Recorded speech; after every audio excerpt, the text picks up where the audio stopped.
তাদেরকে আশ্বাস দেই, আমরা তাদেরকে ভরসা দেই, আমাদেরকে তারা বিশ্বাস করে। কিন্তু সেই বিশ্বাস যদি আমরা না রাখি তাহলে রাজনীতিবিদদের উপরে মানুষের আস্থা নষ্ট হয়। কিন্তু আমরা অতীতে দেখেছি ফতুল্লার উন্নয়নের কথা বলেছে, কিন্তু ফতুল্লার কোনো উন্নয়ন হয় নাই। সামান্য একটু বৃষ্টি হলেই এই ফতুল্লায় জলাবদ্ধতার সৃষ্টি হয়, কি হয় কিনা? সুতরাং বড় বড় কথা বলেছে, কিন্তু এই ফতুল্লার কোনো উন্নয়ন জনগণ পায় নাই।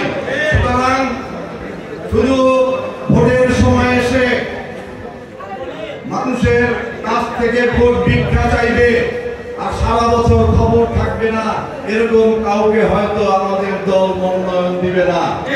আমরা যারা রাজপথে ছিলাম, আপনাদের সঙ্গে ছিলাম, আমরা যারা মানুষের কষ্ট দুঃখ বুঝি, আমরা সর্বদা সব সময় আপনাদের পাশে থাকি, ভালো সময়ও থাকি, খারাপ সময়ও থাকি, আন্দোলনের সময়ও থাকি, সুখের সময়ও থাকি।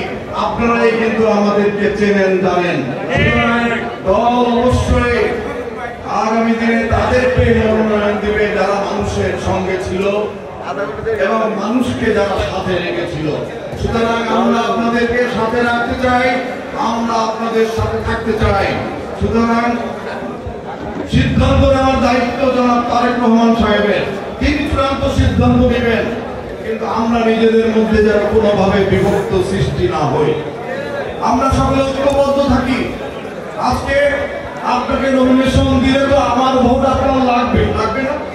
সবার ভোট লাগবে। সুতরাং আবার আমাকে নমিনেশন দিলে তো আপনার ভোট আমার লাগবে। সুতরাং আমরা কেন বিভক্ত হব? বিভক্ত হয়ে দলকে কেন খণ্ড খণ্ড করবো? আজকে খণ্ড খণ্ড করার কোনো প্রয়োজন নাই।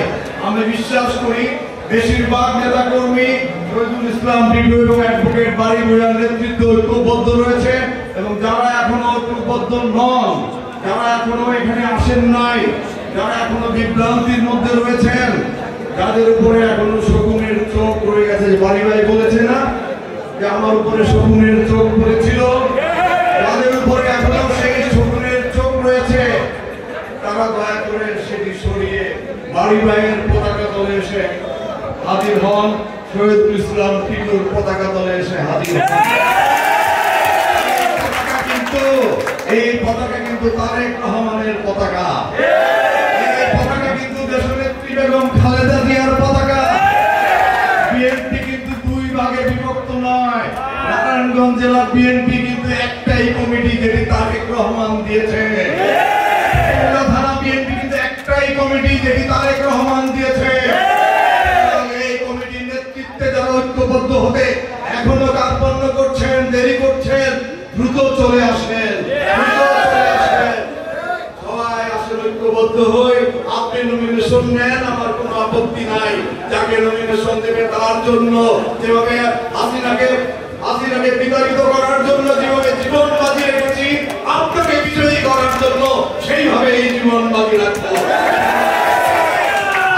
ঐক্যবদ্ধ হয়ে বাংলাদেশ জাতীয়তাবাদী দলকে রাষ্ট্র ক্ষমতায় নেওয়ার দায়িত্ব গ্রহণ করি, রাষ্ট্র পরিচালনার দায়িত্ব গ্রহণ করি, এবং এই রাষ্ট্রকে গত 15 বছর যেভাবে হাসিনার দোসরেরা যেভাবে খান খান করেছে, ক্ষত বিক্ষত করেছে, সেই ক্ষত বিক্ষত একটি দেশকে আবার আমরা আসুন তারেক রহমানের নেতৃত্বে, বাংলাদেশ জাতীয়তাবাদী দলের নেতৃত্বে একত্রিত দফার ভিত্তিতে গড়ে তুলি সেই ক্ষত বিক্ষত বাংলাদেশকে একটি সোনার বাংলাদেশে রূপান্তরিত করি। আসুন আসুন সবাই মিলেমিশে কাজ করি, সবাই মিলেমিশে ঐক্যবদ্ধ হয়ে এই দলকে এগিয়ে নিয়ে যাই।